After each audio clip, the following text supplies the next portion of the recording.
Welcome to the Shoot the Bull podcast. Today we've got Eliminate, Rebel, and Prod. We're going to be shooting on Call of Duty, the game scene currently, what the COD community was versus what the COD community is now. Rebel, go ahead and take the reins. Enjoy. Yo, what's up, guys? This is Rebel. I am, I guess you would say, the producer of this podcast. I'm just gonna let these two debate it out, and I'll put points and stuff in. So we're gonna start the podcast with your boy Prod. It's all you, buddy. What's up, guys? Well, my take, I first started playing Call of Duty and MW2 near the end of it, and then started playing MW3. But where I really got my take on competitive and got into it, like really into it, was BO2. And I've been playing with these two guys for 7 years, probably. Nice to meet y'all.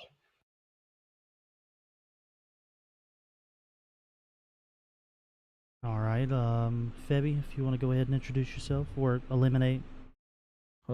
First off, my name's Eliminate. I do go by Febby. That's what these boys call me, because they're pretty much IRL friends too. We've known each other for. I've known Rebel for 10 years. I've known Prod for about 8. We've been playing COD together for that long. As far as starting to play COD, I started in whenever the first COD came out, 2000s, somewhere around there.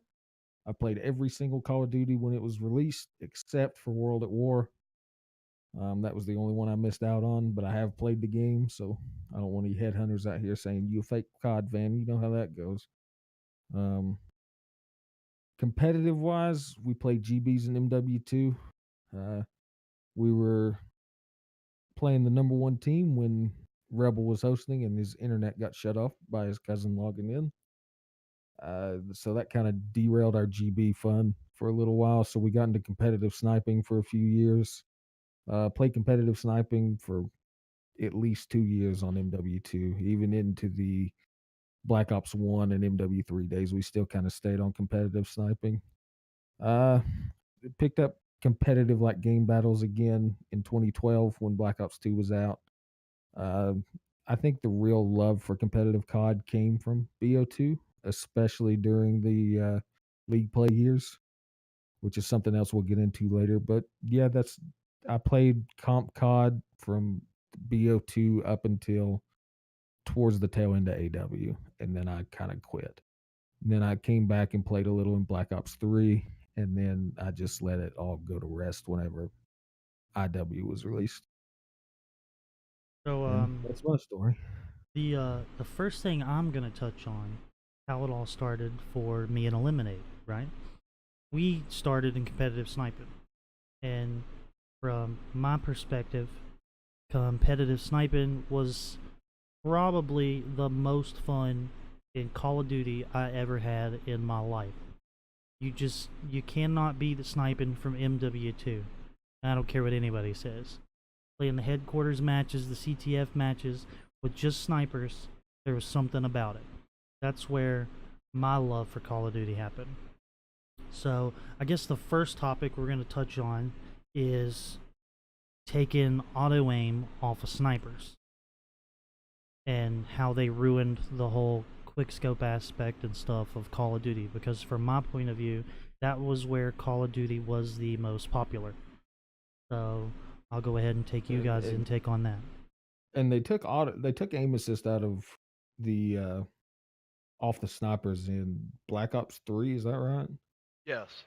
I mean, you could say they did it in Black Ops 1 and how terrible them fucking snipers were in the game when it first came out, but they fixed it towards the tail end of it. But I don't know. I'm kind of torn on the subject, though. I feel like no aim assist on the snipers kind of makes you a better sniper. Just my personal opinion. It makes you be better at the game. And I think when you don't have a sniper and you snipe without auto aim, whenever you pull out a regular gun and you get aim assist, it kind of increases your aim per se. That's my opinion on it. True, but in my opinion, there was also a skill gap from quickscoping and just regular sniping, right? Because even with the auto aim, you could quickscope, try to quickscope, and still be deadly off, right? Oh yeah. But my thing was, without the auto aim, quick scoping, well, quick scoping in general just sucks now, and I don't like it. And if it were up to me, I would go back to MW2 and play it, because that's where I had the most fun playing competitive Call of Duty, was in competitive sniping. I also feel like competitive sniping really died when they added the thing on the scope to where, remember how there used to be like black bars around the scope and you could quote unquote black scope with a sniper. Yeah. But then in Ghost, whenever they added the, I don't remember what it's called now, but you could like see the surroundings barely in the scope. I feel like it kind of screwed with the mechanics of sniping, and I feel like that's where competitive sniping kind of took a hit. Yeah, because it's, what was it, after Black Ops 2, competitive, or maybe Black Ops 1, competitive sniping sort of just fell off. Yeah, but you still had your dedicated community, right? But like, I feel like after the release of new consoles, The dedicated MW2 got community really died after Ghost. Like people stopped doing it in AW. Yeah, I feel like the sniping aspect of Call of Duty is what gained all the viewership, right? You still had the competitive matches and I mean, so if on you and so look at forth. Optic and FaZe, like they literally that's where they started.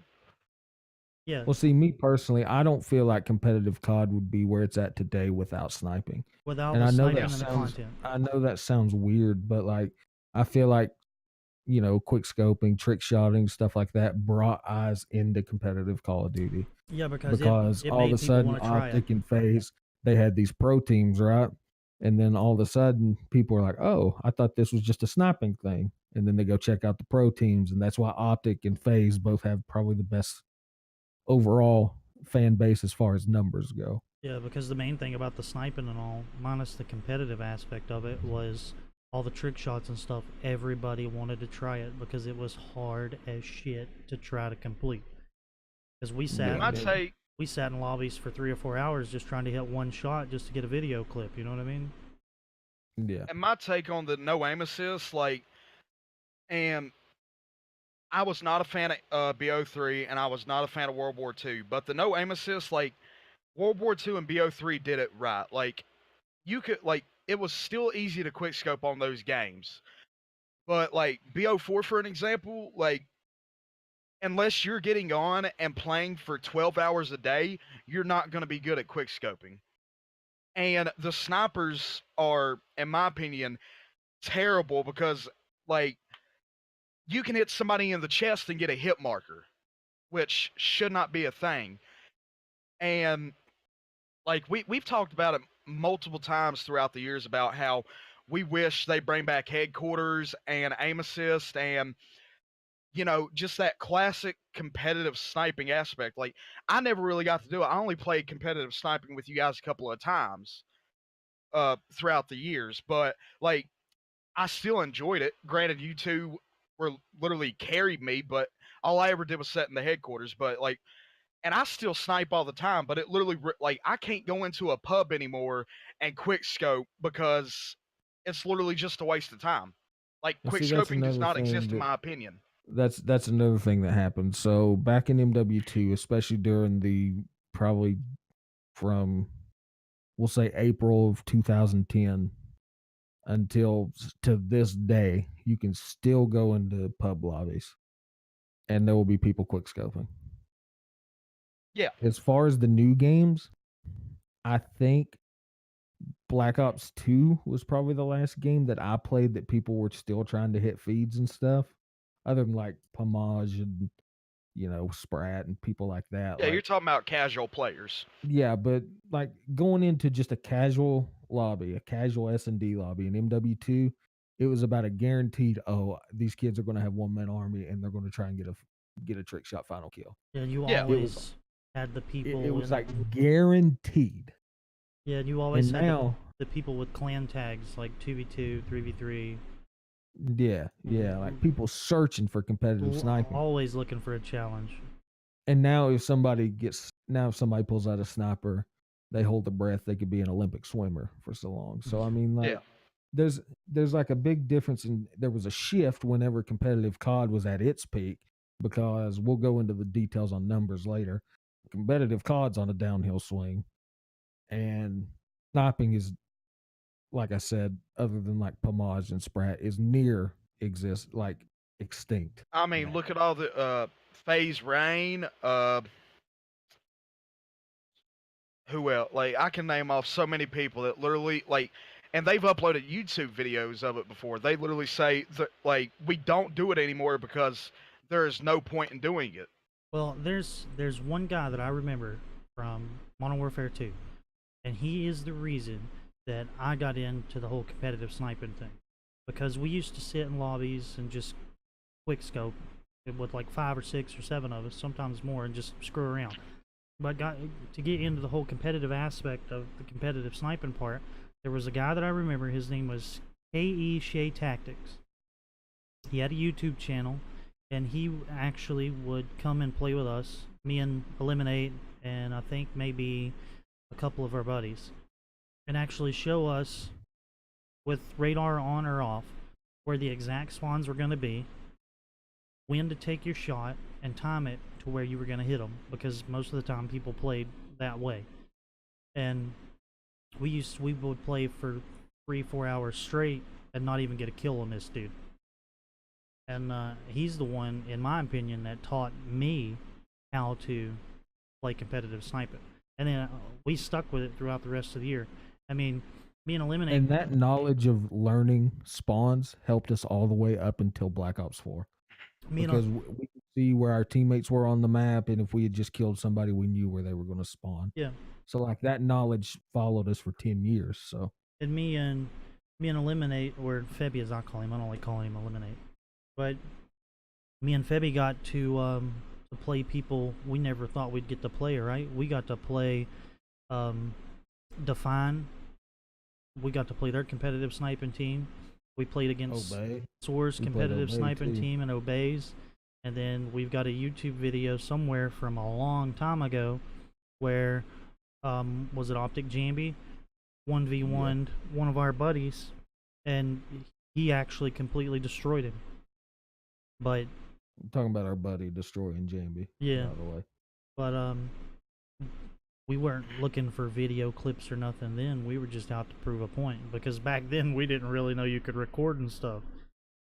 And well, we knew it was possible, but at that time, like personally, I was fresh out of high school. I did not have the money to buy a capture card. And you know, back then the capture cards were just complete dog shit anyways.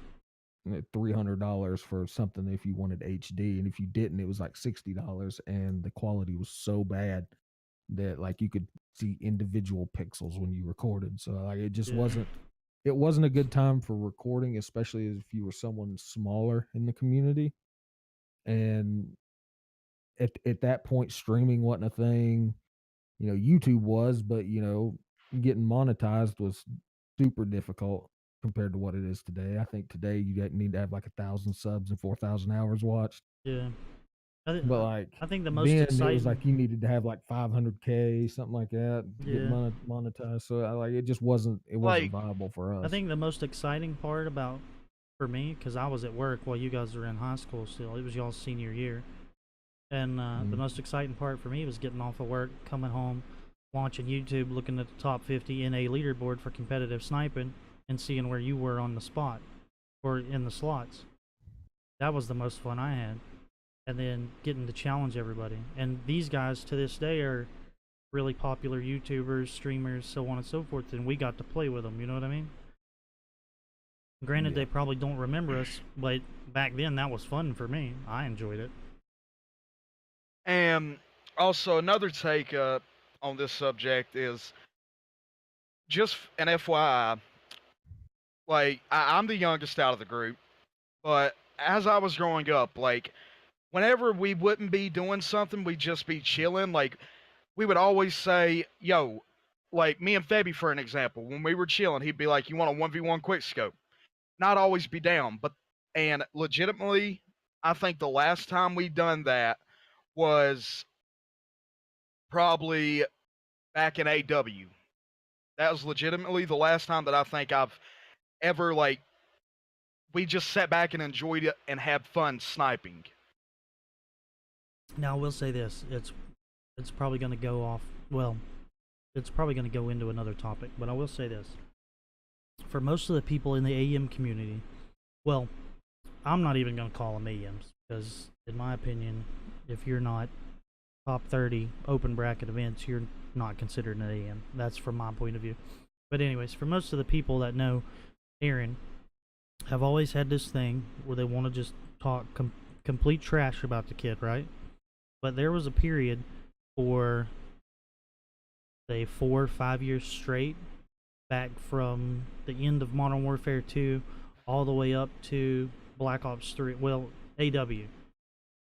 And Prod literally used to get on every day, find people to play with, and try to play mine and Febby's competitive team. And That is the way I learned how to play competitive COD. and this guy would get destroyed, or not really destroyed, but it was very rare that he would win, right? Now, for most people, that would probably be the end of your so-called competitive career. But he wanted to get better, he wanted to learn, and that's how he learned.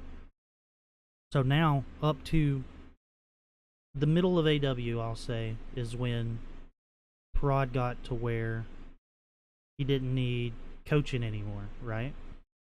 So, for people to talk about Prod the way they talk about him, I don't like it, because me and Febby has always seen this kid's potential, and he just needs to be around the right people.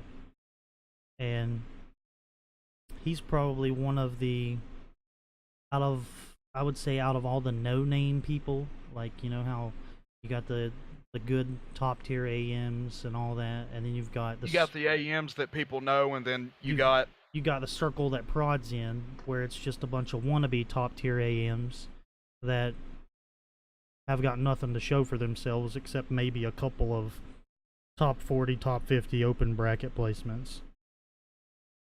And this guy, in my opinion, even with his bad internet, is probably one of the better players out of all these people, just from the way he plays to this day.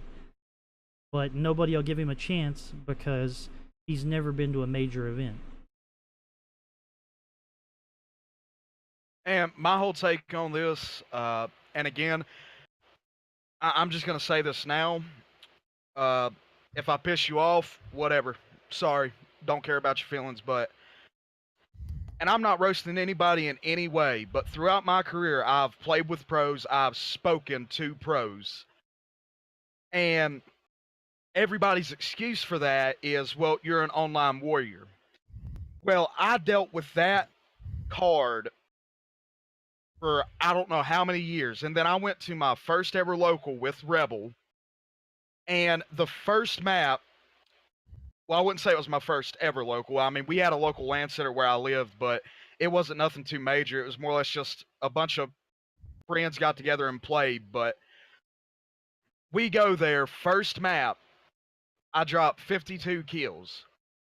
Everybody in my circle stopped giving that, oh, you're just an online warrior and all this, but and then that's when I was like, I'm gonna try and go to a major. And all these people that, and I'm in no way roasting because I don't know what happened, I wasn't there, but this is just the truth. People that are placing T80 are egoing me because I'm supposedly trash. And my perspective on it is, unless you have placed T12 or better, you have no right, absolutely no right, to judge another, as people say, AM in this community because you have not accomplished any more than they have. No. And that is my take on it. The AM community, back in the BO2 days, the AM community, we all had a common goal. Yeah, we talked shit to each other. We were, as you would say, an immature community. But at the end of the day, it was because everybody wanted to be on main stage. Everybody wanted to win. Nowadays, people are satisfied with a T80 placing just because they got to go to the event and see their best friend. Yeah, and here's my problem. This is from a org owner aspect. And Bebby can attest to this because he has heard me complain for years about the whole thing, right? So we get a Call of Duty team, and they promise this and that and blah blah blah. But the main issue that I have with Call of Duty players, well, Call of Duty players that have never proven anything in the community want to approach a low, I wouldn't call them a low tier org. I would call them a not well known org that doesn't have a lot of money to fork out. And they'll approach those orgs, and their demands or what they want to join a team is, most of them want motels, team passes, jerseys, right? So, well, now it's 5v5, but back then 4 jerseys, $200-300 depending on who your provider was. Team pass $400, motel on the low end $400. But you demand all that, and you've got all in nothing. all, that's $1,200 for 4 people Yeah. for one $1,200 3 days. for 3 days just for them to get rounded or second or third rounded in the first day of the event. That's $1,200 that we just spent, got no recognition out of it, and all you paid for was your flights. We got stuck with everything else, right? We didn't win anything from that. And then, In other words, what he's trying to say in his own gentle little way is what I'm just going to go out and say. A bunch of the M's now, they're not going to compete. They're going for a little vacation. That's how I see it. yeah, they just Like, want to go have fun. There's people that have been, and there's people that I know that have been to events consecutively, not won a fucking thing, not won a map. And they'll be the first ones to be like, oh, we're buying a team pass for the next event. Why? What's the point? I'm a competitive fucking person. If I can't win, I don't want to fucking go. That's Yeah. how I've always Yeah, been. why I'm would the I same wanna- way. Why would I I'm want to the waste same that way. money to go get rounded, knowing I could have just spent that money at home and done things for myself instead of I'm going the with a same bunch way. of people that want to have a little vacation and have fun with friends and get drunk and whatever, and then the very next day when they get home want to tweet out they're a free agent for the next event. That's what pisses me off. Like, Yeah. me and Febby, when me and Febby played we played COD religiously for about 12 hours a day. for about 12 hours a 6 day. years straight. And back then I wasn't doing the job I was doing now. I was working at Walmart for 8 hours a day, and I would get 2 or 3 days off. And most of the time, those 3 days off or 2 days off were consecutive days. We would stay up for 2-3 days straight and play nothing but game battles to try to get better. And now I'm on the road all the time, so I get to play COD maybe 1 or 2 days a week, and that's just to have fun. And it makes a big difference from playing like we did back then to playing now. And people, want to talk about how bad you are, so on and so forth. If you would have met me 5 years ago when we were playing religiously, I would say about 80% of these guys wouldn't have stood a chance, or they would have beat us, but we'd have gave you a run for your money. Well, actually, Me I and Rebel disagree have with made that, it Rebel. further I in completely a- disagree with that, simply because back when you guys played every day and grinded, there was a skill gap.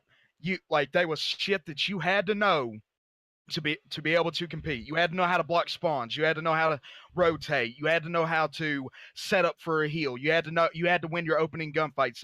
And you had to be smart. You had to play objective based. Nowadays, it's literally you spawn up, you sprint, hit something together as a team, and hope it works out. Yeah, back You play. And everybody play thinks turds. that's the way you play competitive. That is not the way you play competitive. There used to be a skill gap. There used to be a learning curve to it. And that's what separated in my opinion, amateurs from the people that had no idea what they were doing. the competitive see, aspect that's of what COD stopped after AW, right? Because Yes. you had the players like Fizz and Killa that had strats, especially for search. They had some awesome strats. When me and Febby played, we had our own set of strats, and in Search and Destroy, it was very rare with our team that we lost search matches because we had our own strats on ways to play it. And a lot of people would just sit in a corner, play bomb, right? You can't do that. You can, but you can't at the same time. But we had our own strats, how we would rotate from 2 bombs or away from bombs, and setups and everything. And it was very rare we lost.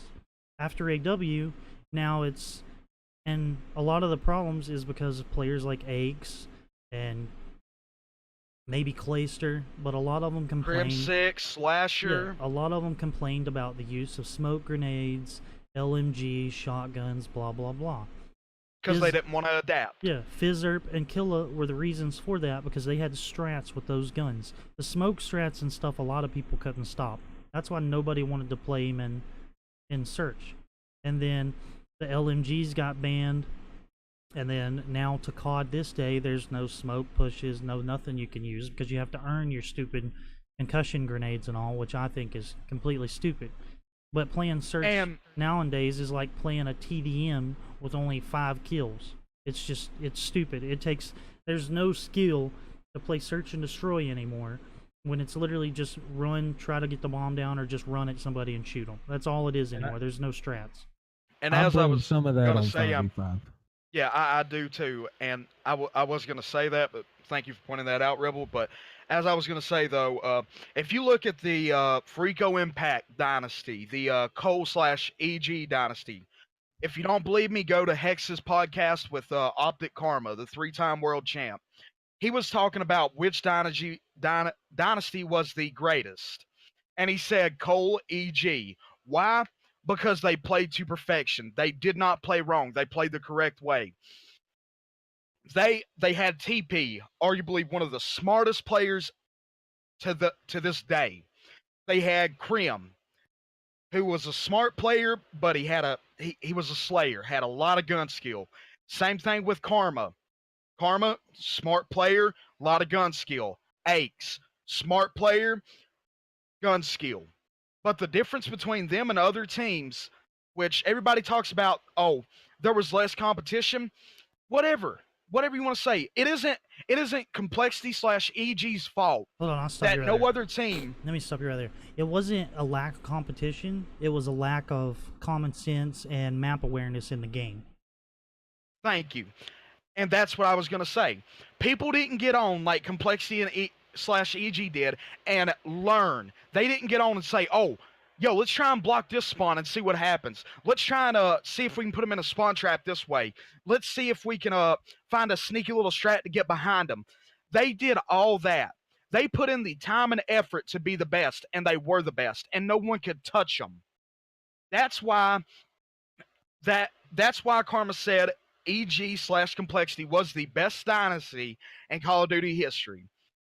And to point to that, if you look at it nowadays, there is nothing like that. It's literally, and people will make the argument, oh, you have to rotate in hardpoint. Yeah, you can rotate in hardpoint, but name any other COD where if you dial for rotation, you don't get punished for it. Like back in the BO2 days, back in the BO spawns are fucking terrible. Yeah. So. But I'm talking about back in the BO2 days, if you rotated and you set up and you lost the gunfights, you got punished for it. You spawned out, and you spawned out far.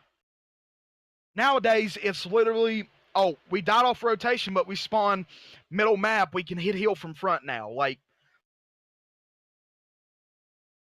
And I'm in no way, it's literally, nobody's to blame other than, in my opinion, the pros, because they wanted this, and this is what they got. But And now everybody has to suffer because of it, because it's not about the community anymore.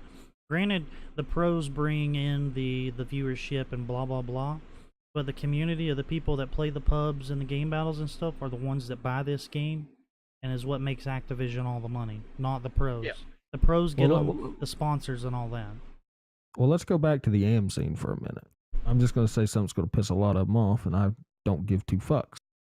So I'm just going to go ahead and tell all you little AMs out here that's looking for a free fucking vacation for a weekend every couple of months, that time's over. As soon as COD is franchised, the AM scene's gone. And I can't really blame the World League for wanting to franchise, because the AM scene's probably the worst AM scene that I've ever seen, barring CSGO's AM scene. And I can you agree. all are a bunch of toxic little shits that think you're entitled to a position without having to fucking work for it. Now, I can't sit here, tell you, oh well, this is what you're doing wrong because I've never done it. I've never been to a major event. I've never been to a local event, and that's okay.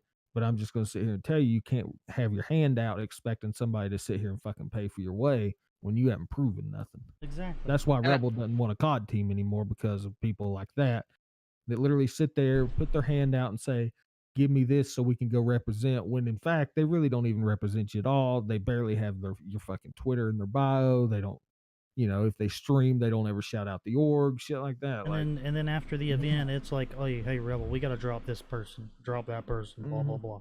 That's why I got tired of. also, I and got tired of esports in general. That's why because now. nobody can ever look in the mirror and look at themselves and be like, it was your fault that happened. Exactly. and The to same add people on to are that saying, the subject, same people that are saying, "Oh, we need to drop this person," are also the same people that 2 months, 2 weeks, 2 days earlier said we need to pick this person up. Exactly.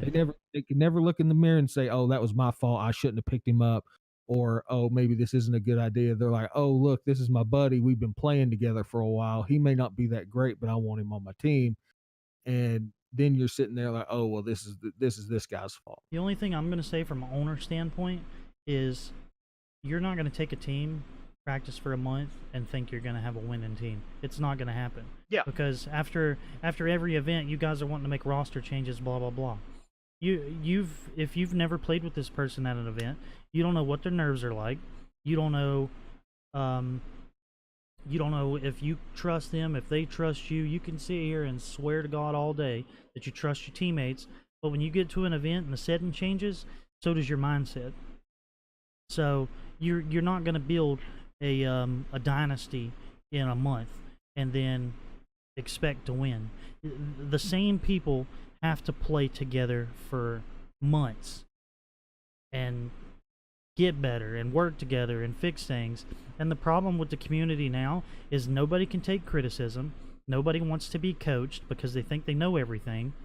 And that's the way it's been for a long time now. That's why none of these AMs will ever move up in the scene, because they can't even stay on a team for longer than a month, or not even a month, longer than an event, because after every event they're either a free agent or they're wanting to make roster changes. And for the org owners out there, the AM org owners, or I'm not even going to say you're AM org owners, you're just an org owner. Because some of us have legitimate LLC businesses that we're trying to run. And I went through all that crap, and now I've got an LLC and a business that I'm just using for trying to build content now, because I'm done with the esports scene in general. If you are willing to pay that kind of money every event for these players, you are an idiot. It might be a tax write-off for you at the end of the year for your business, but at the end of the day, you are still losing money at every event, and these guys are bringing you nothing. And you might have these little petty sponsors that give you a 5% discount code. That 5% discount code doesn't do jack for you. All you're doing is helping them out. It's not doing nothing for you. And to add on to that, I'm not saying every AM is like this, but with that being said, my opinion on this is, let's say, for an example, you guys are placing T32 and you're representing an org and they've been funding team passes, and you ask them for help with a hotel. Like, I can see where you're coming from on that, but with that being said, unless you're placing T32 out of 300 teams, you should be ashamed of yourself for asking these organizations to help you with hotel, team passes, jerseys, and the only thing you pay for is flights. Because, like, if you go without representing an org, if you go by yourself with your friends for fun, whatever, you used your money to do that, but you should be ashamed of yourself when you're taking somebody's hard-earned money to go on a vacation. You should be ashamed of yourself. If Well, you're going there, the problem with that is the orgs are doing it. Rebel quit finally after I fucking talked to him for like 2 Yeah. years. Like, dude, quit sending God teams. The reason, So from my perspective, let's say, I'm not going to say it's Rebel. Let's say another small org, right? They're just trying to start out. They send a COD team. That COD Yeah. team places top 32. They've done pretty well. All right, now let's say that same org sends the same COD team and they get double first round, a DFR'd. You know what that does for you other than you just lose all that money? Nobody remembers your fucking name. Nope. Yeah, Because and I can nobody agree with that. remembers, nobody fucking remembers anybody that didn't play on main The, stage. the Well, thing nah, that see, the thing that what I was pisses me applying off. though with the T32 thing, Fabi, is like if you're a team that consistently places like that, like I can understand if you want some help, but if you're somebody who, like you just said, plays T32 and then you turn around and get DFR'd, you should be ashamed of yourself for asking all these orgs to help you with funding. And yeah, it's expensive, whatever, blah blah blah. But like, if you want to make the argument that it's expensive, why are you going to have fun? I have a different mentality about it. Like if I'm going with my friends to have fun, I'm gonna ask my friends, yo, we're all gonna pitch in and help each other out. If somebody needs help, we'll help them, but we're going for fun. But if we're asking an org, I'm taking it serious. I'm coming to that org and saying, yo, you buy me a team pass and jerseys, I'll show you the best I got. And if it's good enough, would you help me out with funding? And of all honesty, if I don't place T32, I don't think I deserve that. But I have a different mentality than other AMs. In my opinion, unless you're placing T12, you're wasting your fucking time. And the problem is it's not just shame on the players, it's shame on the org owners, because I learned my lesson the hard way. For what, maybe 2 years, 3 years, I lost Since probably AW. I lost probably a total of about $10,000 sending random teams, right? And then Yeah. if the org owner wants to make a change because he can see that it's not going to work out, then all the players want to quit because it's not their way or the highway. But at the end of the day, you're the one that needs the money and needs the funding to go, but yet you want And to I tell got us how to something run our add to works. that too. So Yeah, I got something to add to that too. all right, it's not just shame on the player, it's shame on the org owner as well. But at the same time, Okay. if you have to tweet out that you're looking for a player, and the only way that you're going to get those players is if you tweet out that we're getting such and such funding, then you're looking in the wrong direction anyways. So it's shame on you, but it's also shame on the org owners for being that incompetent and that ignorant to waste that kind of money and then sit here and praise these guys on Twitter for doing absolutely nothing. And they drop players left and right, and you guys still praise these players. It is all your fault just as much as it is the players' fault. I My- agree with that. What I was going to add though is it's a shame that people are only in it for the money, because if the money stops, they leave the org immediately. Yeah. Oh well, I'm not going to fund this. Oh well, we can't be in this org then, and then they leave. That's bullshit. If you're that big of a fucking pussy that all you have to rely on is money, then I don't want you on any team that I'm fucking a part of. Because at the end of the day, you got to look yourself in the mirror and think, well, you know, do I want this as a dream? Like, do I want to compete? Or am I in it to get rich? And if you're in it to get rich, get the fuck out, because you ain't going to get rich. Yeah, because back Yep, in the day, and- Call of Duty didn't pay nothing to what it pays now, right? And Clayster hit it spot on. Most Clayster said unless you were winning every event in that year, if you were winning every event in that year, you were barely making enough to pay your payments on your And what- house. And what's even worse than that is if you weren't winning every event, the taxes on what you did win are going to fucking get Yeah, you. the worst Yeah. part So, about like- the whole situation is, let's say I pick up a team of 4 and put them under contract. They go placing the money, right? I just paid a certain amount of money to send these guys to this event, right? So in the contracts, and this is what has always pissed me off, because people always complained about the way we done our contracts, right? But I never had a problem with it. there were other orgs out there that were taking 40 to 45% of the earnings for themselves, not counting once the team got the payout, straight off the top came what they funded with, right?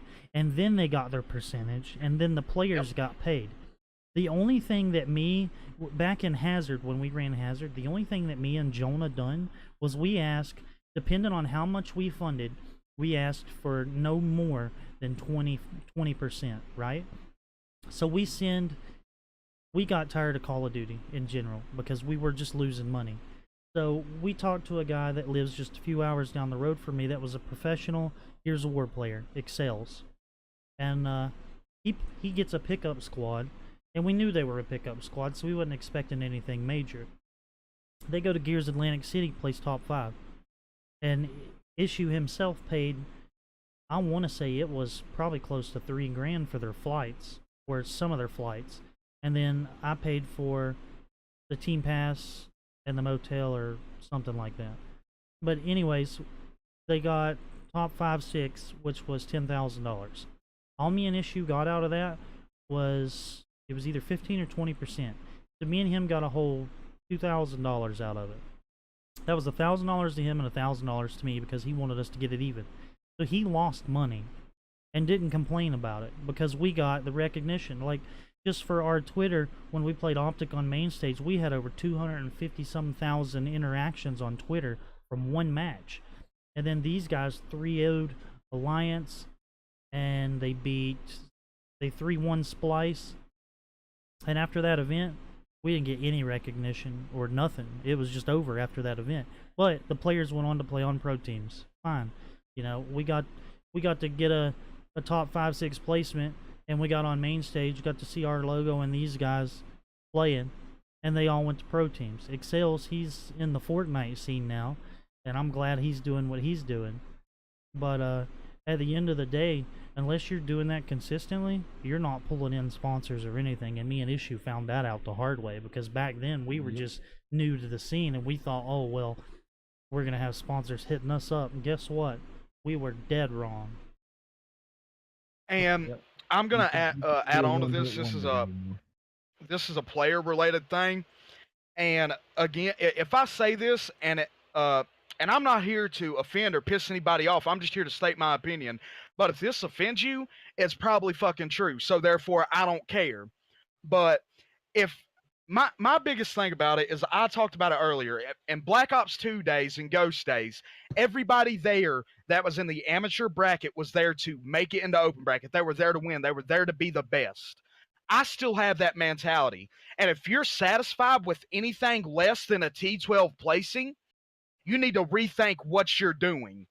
Because at the end of the day, you say you're there to play on main stage. You're there to be a pro. If that's the case, it does not matter where you place. You should never, ever be satisfied. It's like Karma, the 3-time world champ, said himself after he won his 3rd ring. He said, it don't matter how many times I win or how many rings I win, I will always be hungry. I will always want another chip.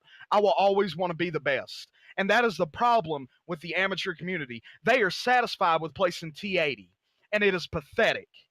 People wonder why I don't go to events and compete. Yeah, sometimes I don't like the game and I don't want to compete, which is understandable. But other times, I'm not going to join a team, sit there and grind 12 hours a day, and then have them, and then we go place T80, and they're like, oh, we got T80, we did all right. Like, I don't operate like that. I don't function like that. If you're not there to be the best, you shouldn't be competing. Point blank, period. I agree. And I'm sick of seeing amateur players turn around and say, well, we're trying our best, our teammates costed. There is no fucking such thing as getting costed. You work together as a team, you win as a team. You lose as a team, you win as a team. There's no, oh, I dropped 60 damn kills, I got costed. I don't give a fuck how many kills you dropped. How much heal time did you have? How much damage to players did you have? How many interactions inside the heal did you have? How many kills did you trade? How many times did you rotate on time? You could have got 60 pointless fucking kills. Well, I mean, if you got 60 kills, though, you can't say damage because you're going to have a lot of damage with 60 kills. But the point I'm getting at is like, what I'm saying is, like, the damage, for an example. Let's say you got 60 kills and you have 6K damage. That means you won every 1v1 gunfight you were in. Congratulations. Good for you. But was all of them gunfights important ones? You Doesn't- can lose. You doesn't- can lose 2 or 3 important gunfights in a map that will lose you the map. It doesn't matter. That doesn't mean you got costed. Doesn't matter how many kills you have. Like, you could have 80, 90 kills, still lose. Doesn't matter how many kills you have. If you're not playing together as a team, those kills don't matter. Yeah, and it's like I've always said, you can play perfect Call of Duty, but if you lose that one important gunfight, you can lose the map. It ain't about how many kills you get, it's how many important kills you get. Anybody can shoot their gun straight and get a kill, but can you get that clutch kill that you need for the team? Like, you AMs wonder why we are looked at as a joke in this community, and everybody says the COD amateur community is taken as a joke. Well, look at yourselves. Instead of being like a pro team, like Optic Gaming, for an example, oh, we lost that fucking event because we didn't practice. We didn't put in the time and effort. We let our egos get the best of us. No, you guys say, oh, it's not my fault. I went off. You got shit on. I carried this, that, and another. That's why we're looked at as a joke, because you got the pro scene who is mature enough to admit when they fucked up, when they had an ego, and when they underperformed. You guys just want to point fingers and tell the org owner, oh, this is why we lost. You pick this dude up, we're going to get T32. And then you go and play T80 again. Well, okay. I think we've talked about the AM scene enough. I think we need to get into like what the core problem of COD is and why COD esports is kind of falling down. We probably do. Sorry about that rant, but it's just the fucking truth. Stop making excuses to the amateur community. Mature up and show esports that the AM community of COD can be legitimate and mature. We're all trying to achieve the same thing, at least the majority of us are. Some of us are just there on vacation, like Febby said. But some of us are there to be the best, to make it on main stage and do something that they love. And if you ain't doing that, then stop competing. That's my take on the amateur community. You make good points, but now I feel like there's not enough meat on the bone for the AMs to really even compete. That's why they're kind of falling by the wayside, and that's why franchising will be a thing, right? Because like they came out this year and said this AM league or whatever, and I haven't even seen shit about it. Yeah. And I'm not trying to bitch or rant, but it's just truth. Like, it's been that way since AW. Like, I don't know where the amateur community turned around and took a turn for the worse, but the amateur community that I remember, everybody that was going to events was there to win. They wanted to prove a point. And nowadays, people are just like, it's whatever. I get to go see my friends at an event. If you don't place well, whatever.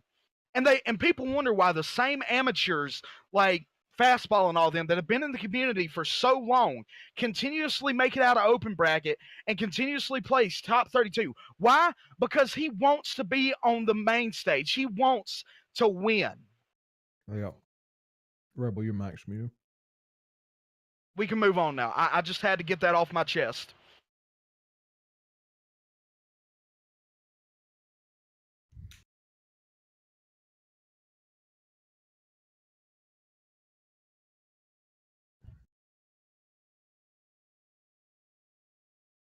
So, in other words, next week we'll talk about the decline of Call of Duty from its origins all the way up until today with Black Ops 4.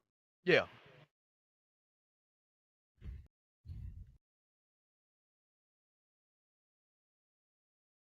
You can DM me on Twitter. What we'll do is we'll think up of 4 topics over the course of the next couple of days.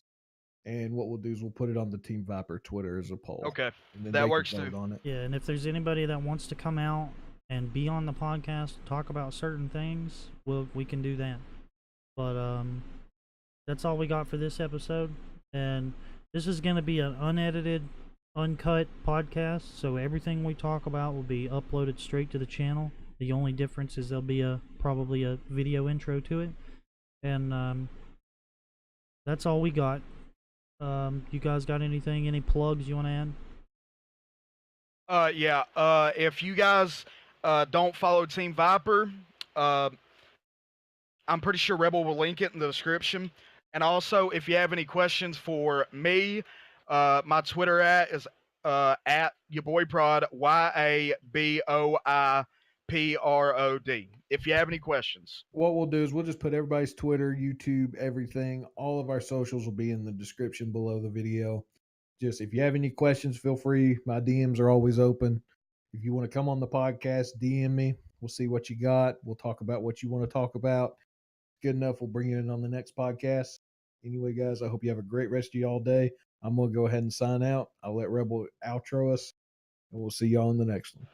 Yep, if you guys enjoyed this video, please slap a like on it, comment, subscribe. That would be awesome. But until then, we will see you guys next week.